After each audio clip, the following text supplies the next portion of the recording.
ABP India limited dividend அறிவிச்சிருக்காங்க. டிவிடெண்டாக ரூ. 23.80 தராங்க. ஸோ இந்த ஸ்டாக்கோட ஃபுல் ஃபண்டமெண்டல் அனாலிசிஸ் இந்த வீடியோவில் பார்க்கலாம் வாங்க.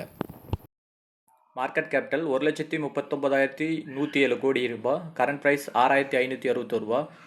52 வீக் ஹை வந்து 6,773, லோ வந்து 3,111 ரூபா.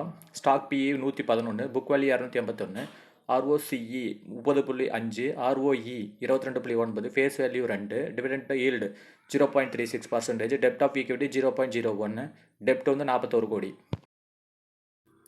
சேல்ஸ் அண்ட் க்ரோத்து பார்க்கலாம் வாங்க. சேல்ஸு 2022 8,568 கோடியாக இருந்திருக்கு. அதே 2023 10,447 கோடியாக இன்க்ரீஸ் பண்ணியிருக்காங்க. அதேமாரி ப்ராஃபிட்டில் பார்த்தீங்கன்னா 1,016 கோடியாக இருந்திருக்கு 2022. அதே வந்து 2023 1,242 கோடியாக ப்ராஃபிட் இன்க்ரீஸ் பண்ணியிருக்காங்க. இந்த கம்பெனி நல்லா வளர்ந்து வர கம்பெனி மாதிரி இருக்குது.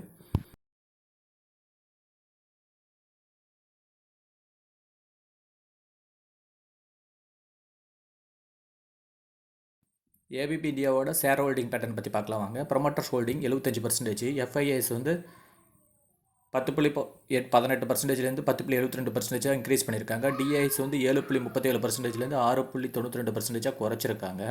அதே மாதிரி பப்ளிக் வந்து 7.47%லேருந்து 7.36% குறைச்சிருக்காங்க. மேலும் தகவலுக்கு நம்ம சேனலை லைக் பண்ணுங்கள், சப்ஸ்கிரைப் பண்ணுங்கள். டிவிடெண்ட் தரக்கூடிய ஷேர்ஸை அனலைஸ் பண்ணி ஒவ்வொரு வீடியோவாக அப்லோட் பண்ணுறோம். மறக்காமல் சப்ஸ்கிரைப் பண்ணுங்கள், லைக் பண்ணுங்கள். காம்பவுண்டிங் சேல்ஸ் க்ரோத்து 10 வருஷத்தில் 3% ரிட்டர்ன் கொடுத்துருக்காங்க. 5 வருஷத்தில் 9% ரிட்டர்ன் கொடுத்துருக்காங்க. 3 வருஷத்தில் 22% ரிட்டர்ன் கொடுத்துருக்காங்க. காம்பவுண்டிங் ப்ராஃபிட் அண்ட் க்ரோத்து 10 இயர்ஸில் 21% ரிட்டர்ன் கொடுத்துருக்காங்க. 5 வருஷத்தில் 20% ரிட்டர்ன் கொடுத்துருக்காங்க. 3 வருஷத்தில் 93% ரிட்டர்ன் கொடுத்துருக்காங்க. ஸ்டாக் ப்ரைஸ் சிஏஜிஆர் 10 வருஷத்தில் 24% ரிட்டர்னு, 5 வருஷத்தில் 39% ரிட்டர்ன் கொடுத்துருக்காங்க. 3 வருஷத்தில் 69% ரிட்டர்ன் கொடுத்துருக்காங்க.